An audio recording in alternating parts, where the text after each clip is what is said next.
आज उसका हम लोग मैकेनिज़्म देखेंगे, mechanism of dehydration. Previous videos में मैं आपको डिहाइड्रेशन के बारे में समझा चुका था और उसका एग्जांपल्स भी समझा चुका था। ठीक है, आज हम लोग बात करते हैं मैकेनिज़्म पे। तो mechanism of acid catalysed, mechanism of acid catalysed dehydration of alcohols. ठीक है, तो देखिए एसिड कैटालाइज्ड, एसिड के प्रेजेंस में डिहाइड्रेशन यानी कि लॉस ऑफ वाटर होगा। तो मैकेनिज्म किसी रिएक्शन का होता है, तो एक रिएक्शन मान लेते हैं, हम लोग एज्यूम कर ले रहे हैं यहाँ पे, तो ज़्यादा बेटर हो जाएगा। जैसे कि सपोज मैं इथेनॉल का ले लेता हूँ। ठीक है, तो CH3CH2OH ethanol, conc H2SO4 443 kelvin. तो हम लोग ने क्या पढ़ा था, एक OH यहाँ से और एक H यहाँ से वाटर निकल जाएगा और यहाँ पे डबल बॉन्ड आ जाएगा। तो CH2 डबल बॉन्ड CH2 और प्लस वाटर। तो ये रिएक्शन है। ठीक है, तो इस रिएक्शन का हम लोग मैकेनिज्म देखने जा रहे हैं। तो स्टेप 1, पहला स्टेप में देखिए क्या होता है, CH3CH2OH ऑक्सीजन पे लोन पेयर्स। तो एसिड जो है कॉन्क H2SO4 वो क्या करेगा, H+ देगा। तो ये H+ कहाँ से आ रहा है, एसिड से आ रहा है। ठीक है, तो इस केस में ये लोन पेयर इसको एक्सेप्ट करेगा, पहला स्टेप में यही होता है। तो CH3CH2 और फिर ये O ऑक्सीजन के साथ, ये जब ये लोन पेयर इसका H+ को एक्सेप्ट करेगा तो ऑक्सीजन के साथ ना हाइड्रोजन का बॉन्ड बनेगा, तो उस ऑक्सीजन पे तो एक पॉजिटिव चार्ज आ ही जाएगा। ठीक है, स्टेप 2 में देखिए क्या होता है, ये जो बना CH3CH2OH2+ ये बना, तो ये इलेक्ट्रॉन इधर से पुल किया। ठीक है, इलेक्ट्रॉन को इधर से ये पुल किया, तो जब ये पुल करेगा तो प्लस माइनस कैंसिल और H2O अलग हो जाएगा, और ये इलेक्ट्रॉन इधर चला गया है तो इसलिए इस पर पॉजिटिव चार्ज आ जाएगा, तो एक कार्बोकेटाइन बन जाएगा। तो वाटर यहाँ से निकल गया और एक CH3CH2 और ये प्लस, ये कार्बोकेटाइन बन गया। ठीक है, थर्ड स्टेप,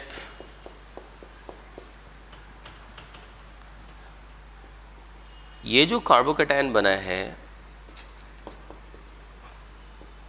समझाने के लिए मैंने ऐसे लिख दिया CH3, तो ये CH3 हो गया और CH2 और उस पर एक प्लस। ठीक है, तो यहाँ पे ये जो एसिड है ये कैटलिस्ट है, कैटलिस्ट रिएक्शन को स्टार्ट किया, इनिशिएट किया, बट वो यूज्ड अप नहीं होता है रिएक्शन में, मतलब रिएक्टेंट की तरह वो रिएक्ट नहीं कर जाता है। तो अब ये क्या हुआ, यहाँ पे वो H+ जैसे दिया, रिएक्शन इनिशिएट हुआ और फिर बाद में वो क्या करेगा, अपना H+ जो है वो ले लेगा। तो कैसे, देखिए जैसे ये इलेक्ट्रॉन का शिफ्टिंग इस पॉजिटिव चार्ज की तरफ, तो ये जब इलेक्ट्रॉन इधर चला जाएगा तो H+, ये वाला इलेक्ट्रॉन तो इधर चला गया, तो ये H+ जो है वो बाहर निकल जाएगा, और H+ बाहर जब निकल गया तो यहाँ पे बचा क्या, CH2, और फिर ये सिंगल से ये बॉन्ड डबल हो जाएगा और फिर ये CH2, और जब इलेक्ट्रॉन इधर मूव करेगा तो ये प्लस माइनस कैंसिल। ठीक है, तो इस तरह से ये एल्किन बन गया, ये रिएक्शन बन गया, ये जो रिएक्शन हो गया मतलब, और ये प्रोडक्ट जो है वो बन गया यहाँ पे एल्किन, प्लस वाटर था तो यहाँ से एक वाटर निकल चुका है। ठीक है, तो इस रिएक्शन का ये मैकेनिज्म हुआ, तो इसको हम लोग क्या बोलेंगे, mechanism of acid catalysed dehydration of ethanol. चूँकि अल्कोहल हम लोग ने इथेनॉल लिया, तो इसी तरह से आप प्रोपेनॉल का कर सकते हैं, बाकी अल्कोहल्स का भी कर सकते हैं। ये जो स्टेप्स है, इस स्टेप में पहला जैसे ये स्टेप है, तो यहाँ पे क्या हो रहा है, ये प्रोटॉन जो है वो इस अल्कोहल में ऐड हो रहा है, तो एडिशन ऑफ H+ को हम लोग प्रोटॉन भी कहते हैं। तो प्रोटॉन का जो एडिशन होता है उसको हम लोग बोलते हैं प्रोटोनेशन, है कि नहीं। तो प्रोटोनेशन ऑफ क्या हो जाएगा, अल्कोहल। तो पहला स्टेप में यही होता है, ठीक है। जो दूसरा स्टेप है उसमें क्या होता है, ये वाटर निकल गया, H2O बाहर, तो वाटर जब निकल जाएगा तो इस पर प्लस आया, कार्बोकैटायन बना, तो फॉर्मेशन ऑफ कार्बोकैटायन कह सकते हैं सेकेंड स्टेप को।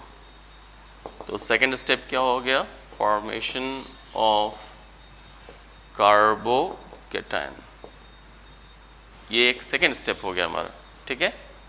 थर्ड स्टेप में क्या होता है, H+ बाहर निकल रहा है, H+ को हम लोग क्या बोलते हैं, प्रोटॉन बोलते हैं। तो H+ जो बाहर निकला यानी प्रोटॉन जो बाहर निकला, तो लॉस ऑफ प्रोटॉन को क्या बोला जाता है, डीप्रोटोनेशन,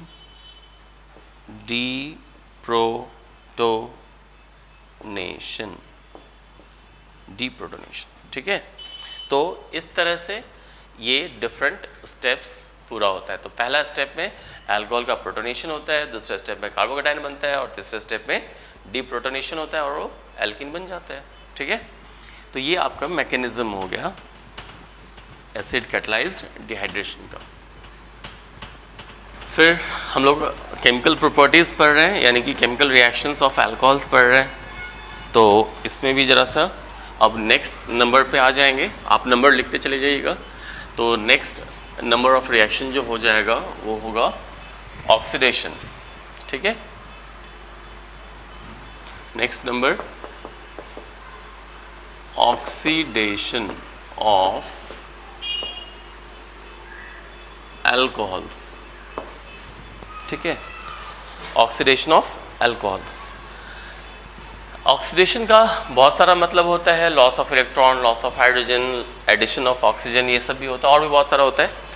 यहाँ पे जो हम लोगों के लिए काम में आएगा ऑक्सीडेशन का मतलब, वो है लॉस ऑफ हाइड्रोजन और एडिशन ऑफ ऑक्सीजन, है ना। तो ऑक्सीडेशन का मतलब यहाँ पे क्या हो जा रहा है, loss of hydrogen and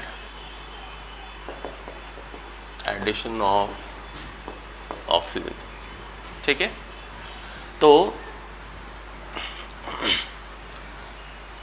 oxidation करवाने के लिए जो चीज़ हम लोग यूज़ करते हैं वो होता है स्ट्रॉन्ग, उसको हम लोग बोलते हैं ऑक्सीडाइजिंग एजेंट्स। तो स्ट्रॉन्ग और वीक, ये दो तरह का हो गया।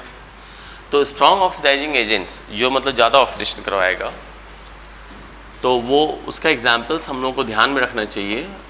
KMnO4 alkaline medium, generally alkaline medium में पोटेशियम परमैंगनेट जो होता है वो एक स्ट्रॉन्ग ऑक्सीडाइजिंग एजेंट होता है, और K2Cr2O7H+ एसिडिक मीडियम में पोटेशियम डाइक्रोमेट, ठीक है। ये दोनों जो है वो मेनली हम लोग यूज़ करते हैं as a strong oxidising agent. और जो वीक या माइल्ड भी बोल सकते हैं, तो वीक ऑक्सीडाइजिंग एजेंट यानी कि माइल्ड ऑक्सीडाइजिंग एजेंट वो होता है मेनली PCC का फुल फॉर्म होता है पायरिडीनियम क्लोरोक्रोमेट कॉम्प्लेक्स, PCC का ये फुल फॉर्म होता है, ठीक है, पायरिडीनियम क्लोरोक्रोमेट कॉम्प्लेक्स। तो PCC हो गया, या फिर CrO3 क्रोमियम ऑक्साइड, ये भी। तो ये सब जो है ये दोनों मेनली हम लोग यूज़ करते हैं किसमें, as a weak oxidising agent या माइल्ड ऑक्सीडाइजिंग एजेंट, और इस दोनों को यूज़ करते हैं as a strong oxidising agent, ठीक है। तो आपको यहाँ पे ध्यान क्या रखना है ऑक्सीडेशन ऑफ अल्कोहल में, कि 1 डिग्री अल्कोहल जैसे लिए, ठीक है, और इसको हम लोग स्ट्रॉन्ग ऑक्सीडाइजिंग एजेंट लिए, उसके प्रेजेंस में ऑक्सीडेशन करा रहे हैं, तो 1 डिग्री अल्कोहल जो है वो कन्वर्ट हो जाता है, वो हो जाता है कार्बोक्सिलिक एसिड में कन्वर्ट हो जाता है, ठीक है। और यहाँ पे जितना कार्बन रहेगा उतना ही कार्बन यहाँ भी होता है, ये भी हम लोगों को ध्यान रखना चाहिए। अगर मान लीजिए कि n number of carbon atoms है, तो यहाँ पे भी n number of carbon atoms ही रहेगा, ठीक है। ये हम याद रख सकते हैं समझने के लिए। तो जैसे एग्जाम्पल ले लिया जाए, अब जैसे कि CH3 CH2 OH इथेनॉल। अब स्ट्रॉन्ग ऑक्सीडाइजिंग एजेंट मैंने लिखा जैसे, तो इसमें से आप कोई भी ले सकते हैं, वो चाहे वो, तो जितना कार्बन है उतने ही कार्बन का आप एसिड बना दीजिए। तो 2 कार्बन है वहाँ पे, 2 कार्बन का एसिड ये बन गया ethanoic acid, CH3 CH2 CH2 OH, propane one ol. तो स्ट्रॉन्ग ऑक्सीडाइजिंग एजेंट डाल दिए, तो जितना कार्बन है उतने कार्बन का आप एसिड बना दीजिए। 3 कार्बन था तो यहाँ पे 3 कार्बन का एसिड बन गया, प्रोपेनोइक एसिड। ठीक है, तो इस तरह से स्ट्रॉन्ग जो ऑक्सीडाइजिंग एजेंट होता है उसके प्रेजेंस में जब हम 1 डिग्री अल्कोहल का ऑक्सीडेशन कराएंगे, you will get carboxylic acids with same number of carbon atoms. ठीक है, ये हमें ध्यान रखना होगा। और फिर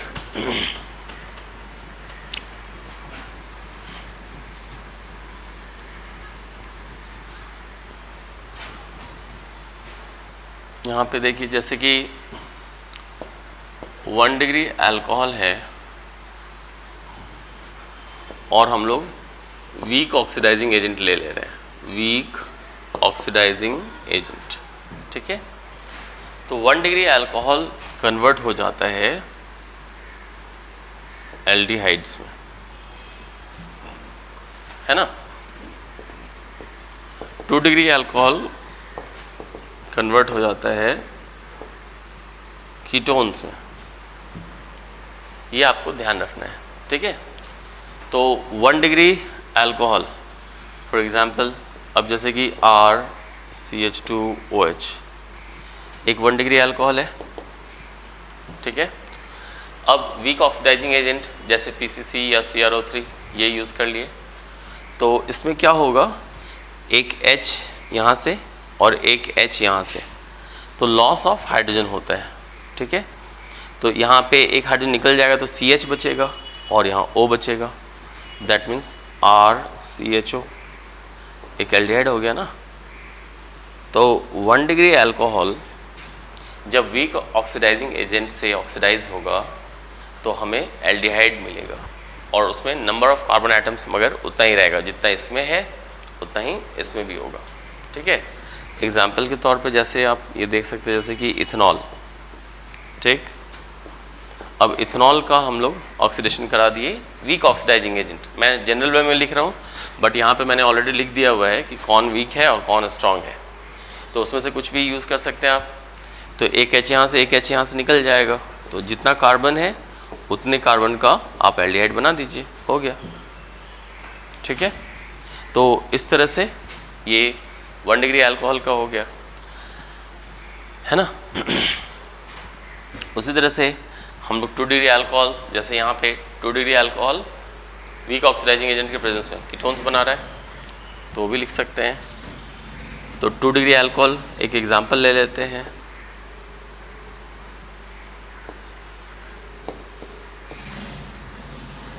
इस तरह से ये कोई 2 डिग्री अल्कोहल है, वीक ऑक्सीडाइजिंग एजेंट ले लिए।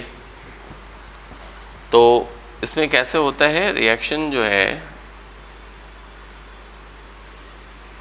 ऐसे H2 का लॉस ऑफ हाइड्रोजन, तो H2 का जो लॉस होगा तो प्रोडक्ट कैसे बनेगा, RC यहाँ पे ये है और ये डबल बॉन्ड हो,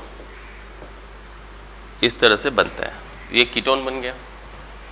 ठीक है, तो 2 डिग्री अल्कोहल, ये 2 डिग्री अल्कोहल्स हैं, तो 2 डिग्री अल्कोहल का जब वीक ऑक्सीडाइजिंग एजेंट के प्रेजेंस में ऑक्सीडेशन होता है तो हमें कीटोन मिलता है, कार्बन नंबर उतना ही रहेगा। फॉर एग्जांपल ले सकते हैं CH3 CH और ये हो गया OH और ये हो गया CH3। ठीक है, ये CH3 वीक ऑक्सीडाइजिंग एजेंट, तो क्या होगा, ऐसे ही ये हाइड्रोजन बाहर कर देना है, C डबल बॉन्ड O कर देना है, बस जिस कार्बन से OH ग्रुप लगा है वो कीटो ग्रुप में कन्वर्ट हो जाएगा, है ना। ये कार्बन में यहाँ पे C डबल बॉन्ड O कर देना है, बस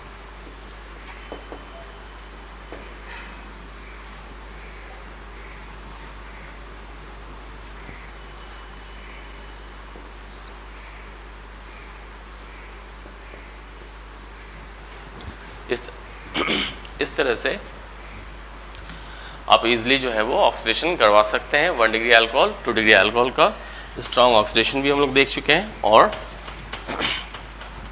वीक ऑक्सीडाइजिंग एजेंट के प्रेजेंस में भी ऑक्सीडेशन हम लोगों ने अभी देख लिया है। ठीक है, तो इस तरह से ये ऑक्सीडेशन वाला पार्ट हो गया। अब जो नेक्स्ट टॉपिक है वो है डिहाइड्रोजनेशन। डिहाइड्रोजनेशन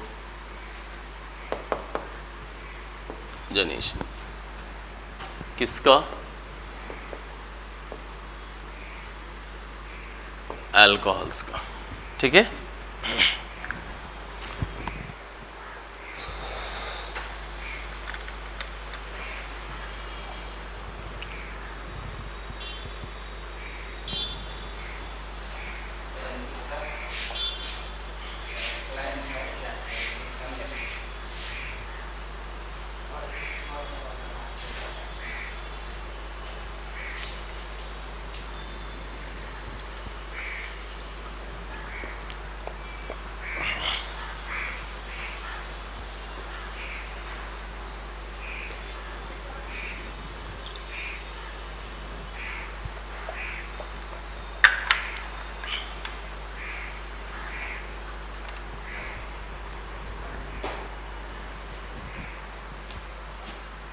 तो डिहाइड्रोजनेशन ऑफ अल्कोहल्स। डी मतलब लॉस, हाइड्रोजन तो लॉस ऑफ हाइड्रोजन, नाम से भी क्लियर है, लॉस ऑफ हाइड्रोजन। तो डिहाइड्रोजनेशन ऑफ अल्कोहल्स में क्या होगा? लॉस ऑफ हाइड्रोजन होता है। ठीक है, तो देखिए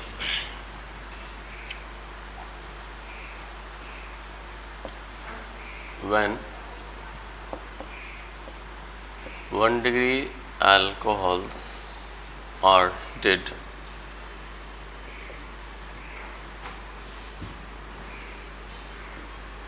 at 573 Kelvin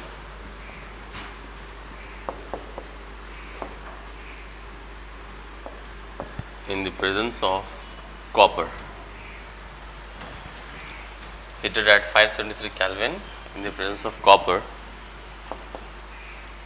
then loss of hydrogen takes place and aldehydes are formed। Aldehydes बनता है। ठीक है,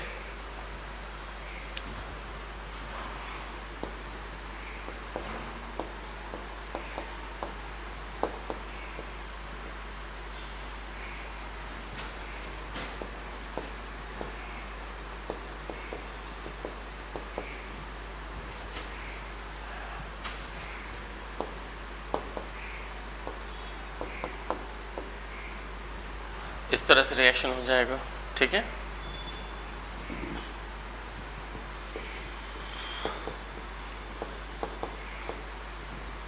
इथेनॉल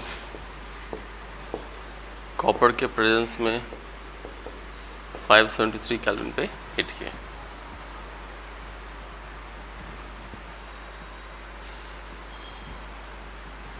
तो यहाँ पे देखिए एक H वाटर मतलब हाइड्रोजन बाहर निकल गया।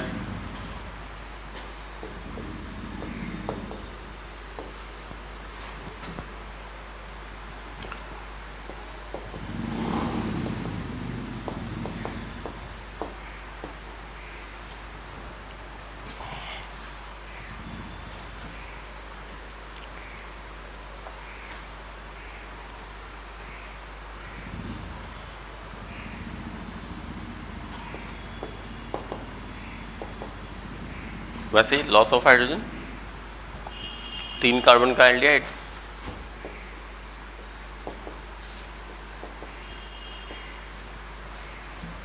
ये बन जाएगा।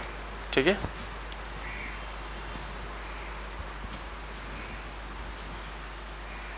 तो इस तरह से ये 1 डिग्री अल्कोहल्स का हो गया, ठीक है।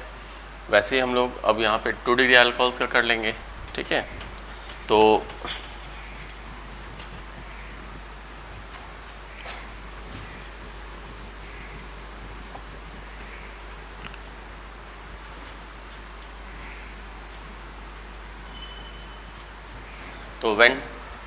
when 2 degree alcohols are heated at 563 Kelvin in the presence of copper, then loss of hydrogen takes place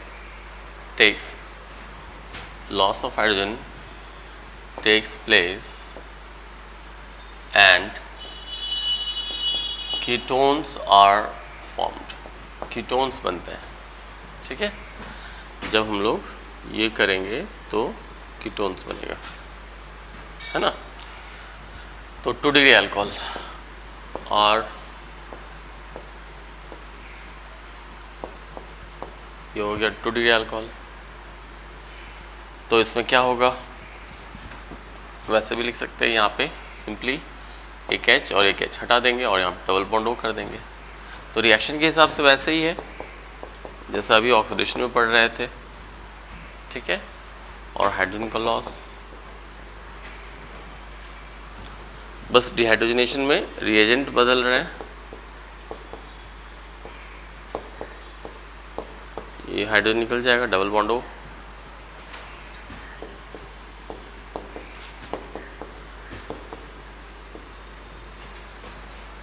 उसी तरह से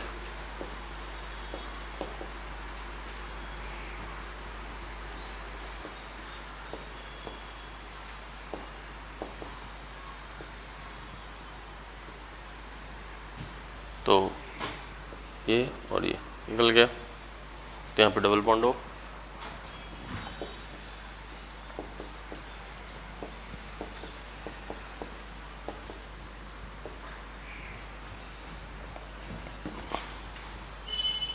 ये कीटोन मिल गया ना। तो इस तरह से बच्चों हम लोग ये जो है वो डिहाइड्रोजनेशन पे जो बात कर रहे थे वो लॉस ऑफ हाइड्रोजन हो गया 1 डिग्री अल्कोहल के लिए और 2 डिग्री अल्कोहल के लिए।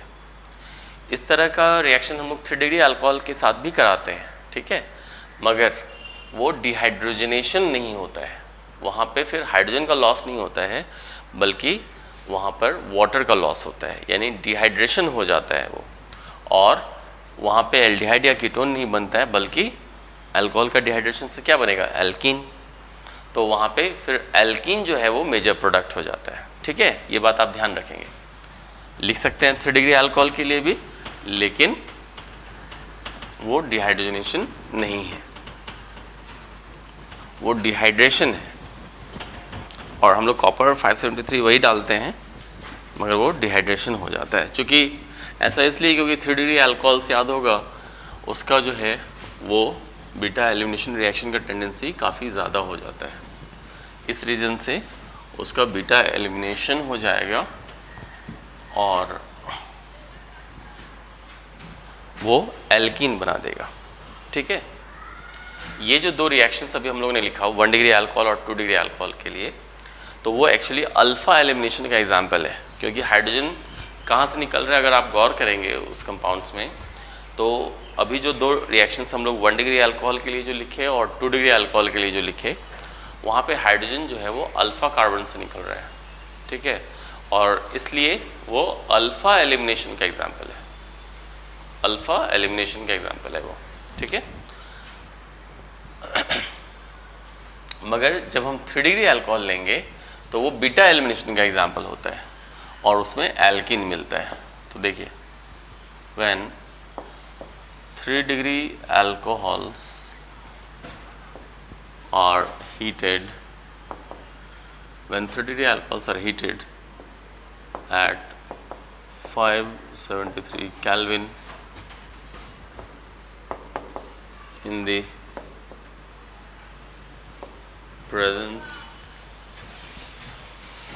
presence of copper, are heated in the presence of copper, then loss of water, ठीक है, then loss of water takes place and alkene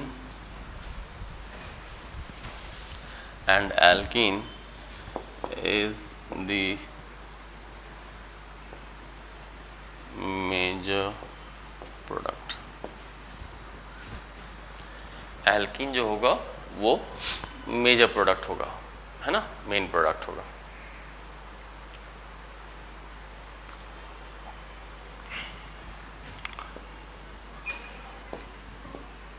This reaction is an example of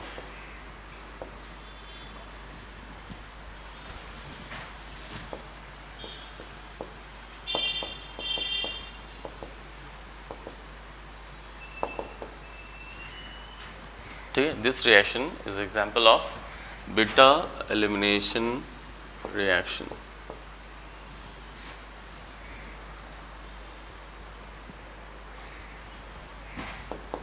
in which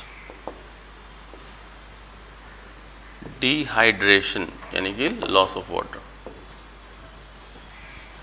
in which dehydration takes place।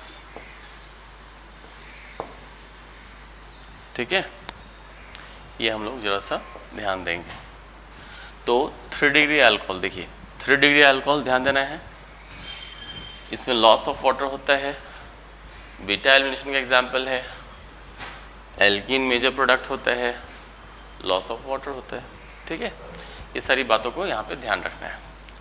तो जैसे कोई भी 3 degree alcohol ले लेते हैं एक एग्जाम्पल के तौर पे, OH इस कार्बन से लगा है और ये अगर 3 कार्बन से लगा है तो ये क्या होगा, एक 3 डिग्री का एग्जाम्पल हो गया। सही है, तो फंक्शनल ग्रुप अल्कोहल ग्रुप इससे लगा है, यानी ये अल्फा कार्बन है, अल्फा के बगल में बीटा बीटा बीटा। ठीक, तो बीटा एलिमिनेशन यानी एक OH लगेगा और बीटा से यहाँ चाहे यहाँ चाहे यहाँ कहीं से भी एक हाइड्रोजन को बाहर कर दीजिए। ठीक है, तो एक H और एक OH, वाटर निकल जाएगा, है ना। तो कहीं से भी ले लेते हैं, जैसे यहाँ से एक H ले लेते हैं, बाहर कर देते हैं,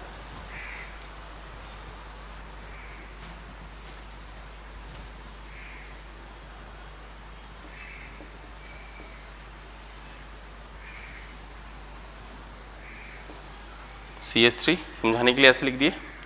तो एक OH और एक H, वाटर बाहर हो जाएगा। तो बीटा, ये बीटा कार्बन है ना, तो बीटा से हाइड्रोजन निकल रहा है इसलिए बीटा एलिमिनेशन, तो वाटर का लॉस हो जाएगा। तो जब हम लोग कॉपर के प्रेजेंस में इसको 573 केल्विन पे हीट कर देंगे, ठीक है, तो क्या हो जाएगा, वाटर का लॉस हो जाएगा, लॉस ऑफ वाटर।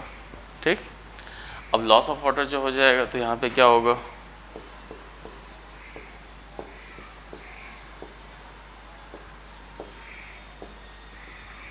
ये बन जाएगा एल्कीन, है ना।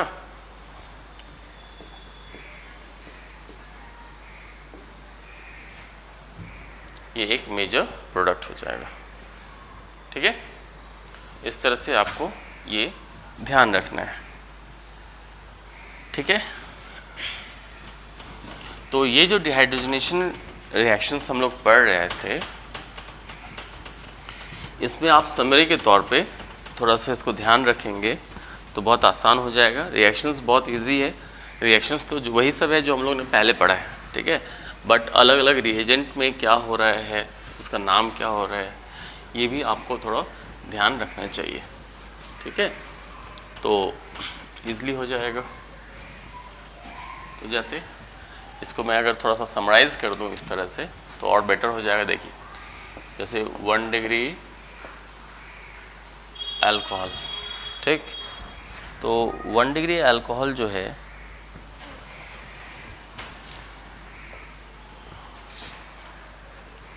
वन डिग्री अल्कोहल्स कॉपर के प्रेजेंस में हीट कर दिए 573 केल्विन पे।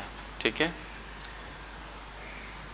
तो यहाँ पे डिहाइड्रोजनेशन होगा, यानी कि लॉस ऑफ हाइड्रोजन होगा, ठीक है। और बनता क्या है, एल्डिहाइड। ये जो एग्जाम्पल है वो अल्फ़ा एलिमिनेशन रिएक्शन का एग्जाम्पल है, यानी अल्फ़ा कार्बन से हाइड्रोजन बाहर निकलता है, ठीक है। और 2 डिग्री अल्कोहल्स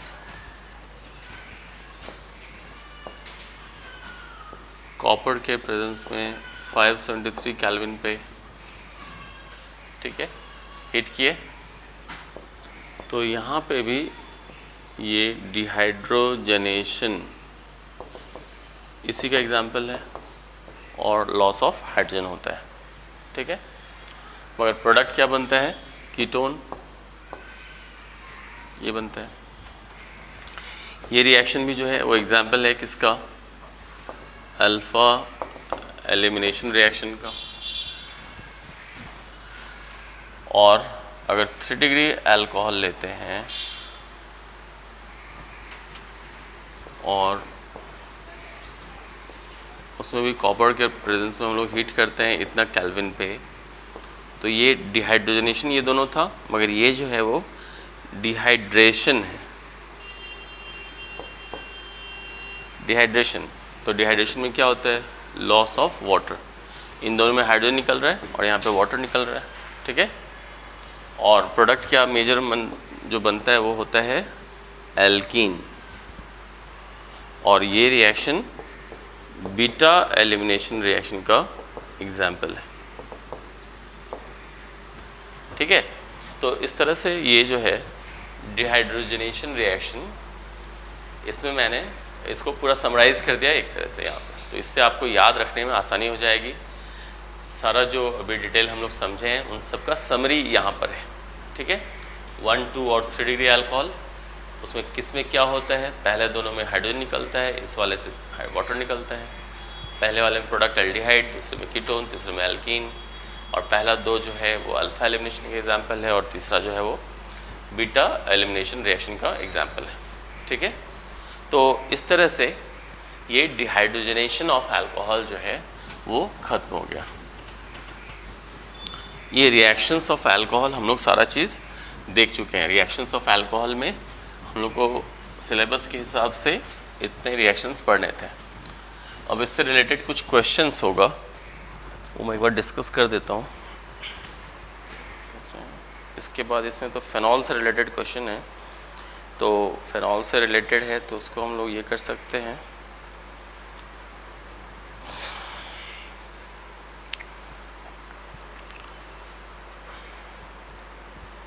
तो अल्कोहल से अलग टॉपिक पे तो नहीं, इसके बाद फेनॉल का करके तब फिर आपके क्वेश्चन दिया हुआ है आपके ये में, है ना। तो ठीक है। और हालांकि इसमें क्वेश्चन एक तो मुझे दिख रहा है, इससे रिलेटेड जो टॉपिक जो हम लोगों ने अभी किया है और पिछले वीडियोस में, उसमें आप इन टेक्स्ट क्वेश्चन देख सकते हैं। इन टेक्स्ट क्वेश्चन 11.6 और 11.7 मैं सिर्फ डिस्कस कर दे रहा हूँ, और वो आप बुक निकाल लेंगे और उसमें देख लेंगे। ये टॉपिक ऑलरेडी बताया हुआ है कॉपी में, कहीं ना कहीं इसका आंसर होगा, ठीक है। तो इन टेक्स्ट में जो 11.6 है उसमें क्या दिया हुआ है, उसमें आपका दिया हुआ है कि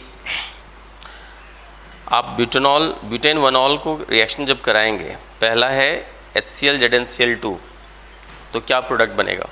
तो अल्कोहल में HCl डालते हैं in the presence of ZnCl2, तो क्या प्रोडक्ट बनेगा आपको पता है, बताया हुआ है। उसी तरह से दूसरा भी अल्कोहल है उसका भी, और HBr के साथ SOCl2 के साथ, ये तीनों चीज़ बताया हुआ है। फिर 11.7 जो क्वेश्चन है उसमें है predict the major product of acid catalysed dehydration. अभी हम लोग ने देखा भी था, पिछले वीडियो में रिएक्शन समझे भी थे। एसिड कैटलाइज्ड डिहाइड्रेशन यानी कि conc H2SO4 in the presence of या एट कॉन्क H2SO4 के प्रेजेंस में हम लोग हीट करते हैं एट 443 केल्विन। तो आपको क्या करना है, वाटर निकालना है और एल्किन बनाना है। तो 1 मिथाइल साइक्लोहेक्सेनॉल का स्ट्रक्चर बना लेंगे और उससे OH और बीटा से H निकाल के एल्किन बना देना है। उसी तरह से ब्यूटेन 1 ऑल का भी, ठीक है। तो ये वाला 11.6 और 11.7 हो जाएगा, ठीक है। चलिए, तो अल्कोहल्स का रिएक्शंस हम लोग कर चुके हैं। उससे रिलेटेड ये 1-2 क्वेश्चन था इन टेक्स्ट में, एक्सरसाइज में और भी होगा, बट इन टेक्स्ट में देख रहा था तो वो मैंने बता दिया। अब हम लोग बात करेंगे reactions of phenol. Reactions of phenol, ठीक है। तो देखिए, फेनॉल का जो रिएक्शन है, इसमें पहला जो सबसे मेन है उसको समझेंगे, वो है आपका इलेक्ट्रोफिलिक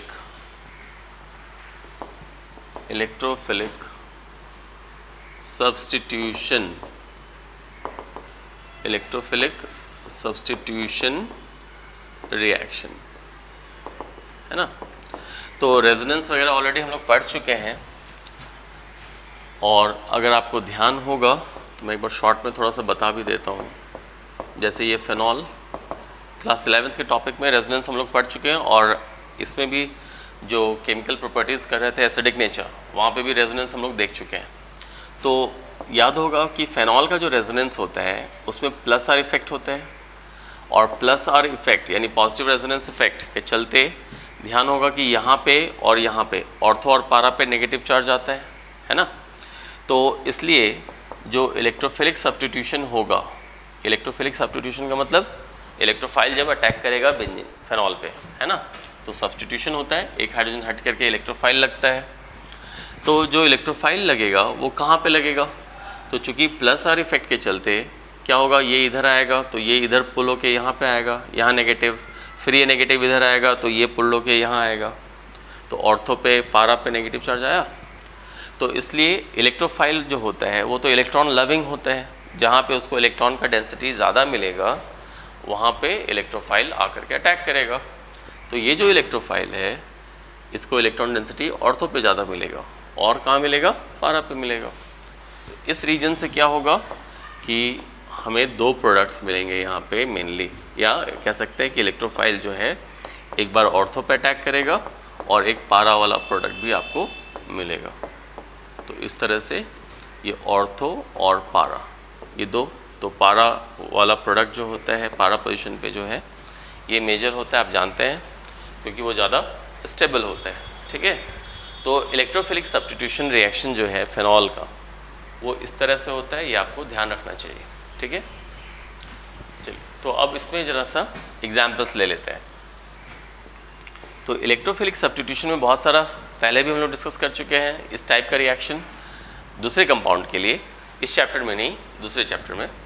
तो उसमें क्या क्या था, नाइट्रेशन था, हैलोजनेशन था, सल्फोनेशन, है ना, फ्रिडल-क्राफ्ट रिएक्शन, फ्रिडल-क्राफ्ट में फ्रिडल-क्राफ्ट एल्काइलेशन और फ्रिडल-क्राफ्ट एसाइलेशन, ठीक है। तो इलेक्ट्रोफिलिक सब्स्टिट्यूशन में ये 4-5 तरह का ही रिएक्शंस हम लोगों को सिलेबस के हिसाब से पढ़ना है, ठीक। तो चलिए नाइट्रेशन पे आते हैं। नाइट्रेशन, इसका एग्जाम्पल हम लोग डिस्कस कर रहे हैं। तो पहला जो एग्जाम्पल हम लोग ले सकते हैं इसमें, नाइट्रेशन। तो नाइट्रेशन ऑफ फेनॉल। तो नाइट्रेशन का मतलब क्या हुआ, फेनॉल का एक H हटेगा और NO2 नाइट्रो ग्रुप लग जाएगा, इसी को हम लोग बोलते हैं नाइट्रेशन, ठीक है। तो when phenol reacts with dilute HNO3, dilute nitric acid, then ortho and para nitrophenols, then ortho and para nitrophenols are formed. Ortho and para nitrophenols are formed, ठीक है। रिएक्शन देखिए, जैसे ये फेनॉल हो गया, हम लोग किससे रिएक्शन करा रहे हैं, ध्यान रखना है, डाइल्यूट HNO3 से करा रहे हैं, कॉन्क से नहीं, ठीक है। तो तो जब डाइल्यूट HNO3 से रिएक्शन कराएंगे, ये डाइल्यूट हो गया, तो प्रोडक्ट जो मिलता है हमें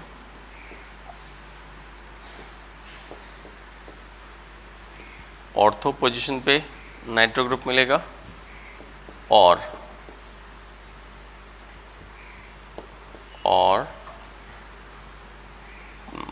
पारा पोजीशंस पे नाइट्रो ग्रुप मिलेगा, इस तरह से।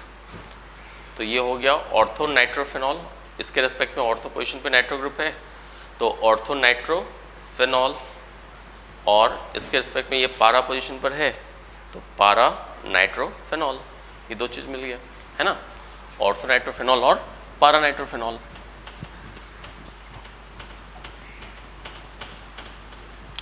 अब ये ऑर्थो और पारा नाइट्रोफेनॉल जो मिला, इसमें एक चीज़ थोड़ा नोट करना है,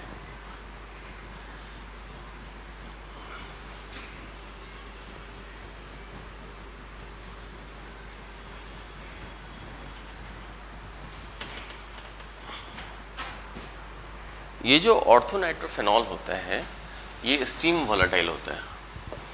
ऑर्थो नाइट्रो, देखिए ये जो दो चीज़ मिला है ना आपको, इस दोनों का जो कॉम्बिनेशन है इसको हम सेपरेट कर सकते हैं। एक टेक्निक होता है जिसको बोलते हैं स्टीम डिस्टिलेशन। तो स्टीम डिस्टिलेशन मेथड से इस दोनों को हम सेपरेट कर सकते हैं, ठीक है।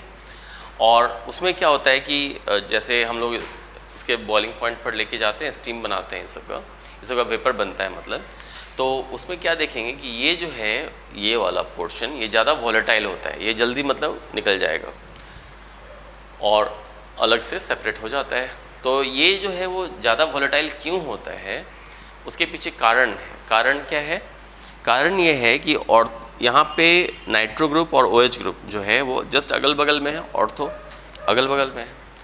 तो अगल बगल होने के चलते क्या होता है, इसका जो ऑक्सीजन है और इसका जो हाइड्रोजन है वो आपस में इंट्रा मॉलिकुलर हाइड्रोजन बॉन्ड बना लेता है। इंट्रा मॉलिकुलर, है ना। इंट्रा मॉलिकुलर, एक तो पहली बात ये है कि इंट्रा मतलब होता है विद इन, पहले भी हम लोग पढ़े हैं 11th में। इंट्रा मॉलिकुलर मतलब विद इन द मॉलिक्यूल, यानी एक ही मॉलिक्यूल के अंदर जो हाइड्रोजन बॉन्ड बनता है उसको बोला जाता है इंट्रा मॉलिकुलर हाइड्रोजन बॉन्ड। और इंट्रा मॉलिकुलर हाइड्रोजन बॉन्ड, जैसे मैं इसको लिख दूं पहले, ortho nitrophenol and para nitrophenol are separated। कैसे? are separated by steam distillation। इस मेथड का नाम हो गया स्टीम डिस्टिलेशन। तो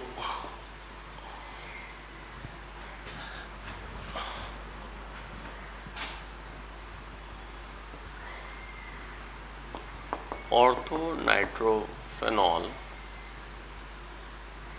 is steam volatile। वो steam volatile होता है, क्यों? because intramolecular, ठीक है, because intramolecular hydrogen bonds are present in them। तो जैसे देखिए ये है OH NO2, ये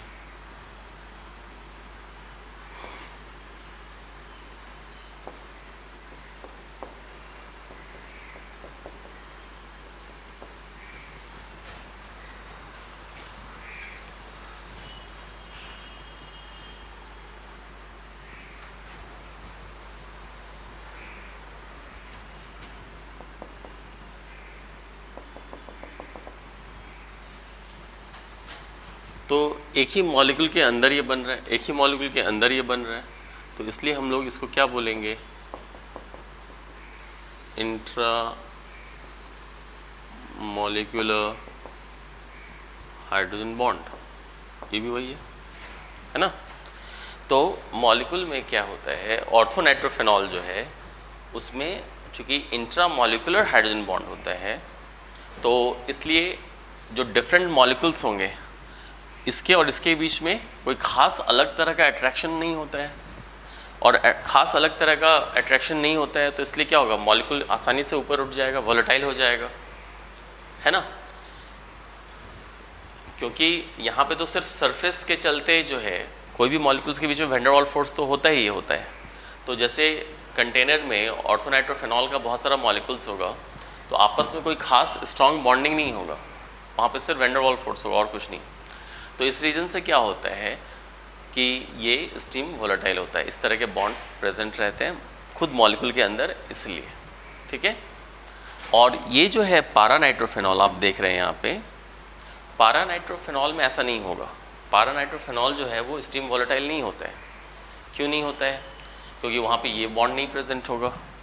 ये बॉन्ड क्यों नहीं प्रेजेंट होता है इसमें?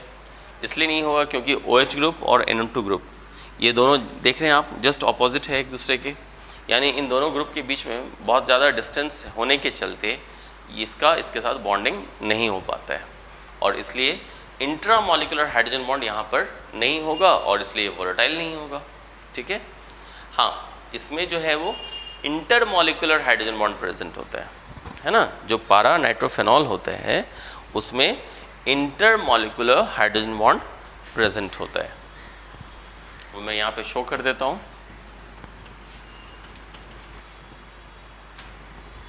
देखिए,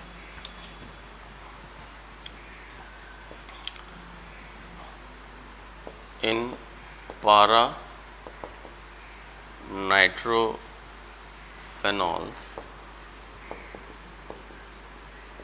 intramolecular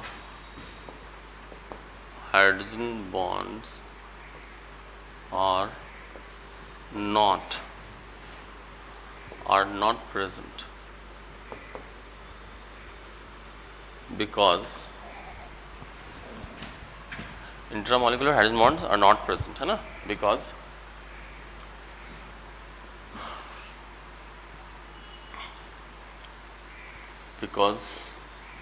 of the large distance of, ठीक है, because of the large distance of OH group and NO2 group, ठीक है। तो different molecules of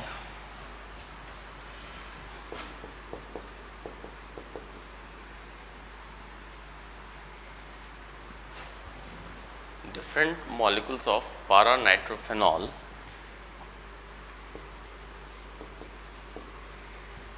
are interlinked by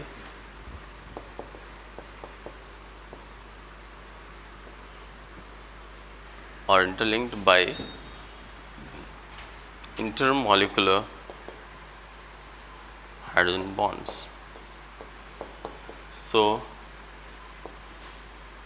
they have high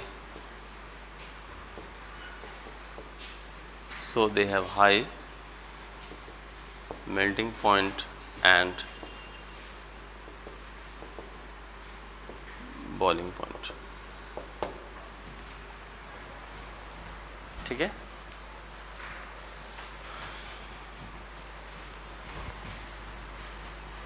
तो डिफरेंट मॉलिक्यूल्स जो होते हैं पारानाइट्रोफेनॉल के, वो आपस में एक दूसरे से जुड़े हुए होते हैं। किससे? इंटरमॉलिक्यूलर हाइड्रोजन बॉन्ड से। और इस रीज़न से क्या होता है कि ये जो पारानाइट्रोफेनॉल होते हैं उनका मेल्टिंग पॉइंट ज़्यादा होता है, उनका बॉइलिंग पॉइंट ज़्यादा होता है। किससे? ऑर्थोनाइट्रोफेनॉल से, ठीक है। तो जैसे तो जैसे देखिए ये फेनॉल हो गया, ये नाइट्रो ग्रुप हो गया, तो ये पारा नाइट्रोफेनॉल हो गया, है ना। तो एक कंटेनर में जब हम लोग लेते हैं तो बहुत सारे मॉलिक्यूल्स होंगे पारा नाइट्रोफेनॉल के, तो ये दूसरा मॉलिक्यूल हो गया। उसी तरह से ये तीसरा मॉलिक्यूल हो गया, है ना।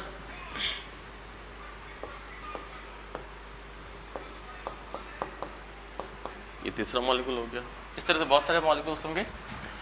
तो इसमें जैसे ये इससे जुड़ा हुआ है, उसी तरह से इसका O इसके H से जुड़ा हुआ है, फिर उसी तरह से इसका O दूसरे के H से जुड़ा हुआ रहेगा, है ना।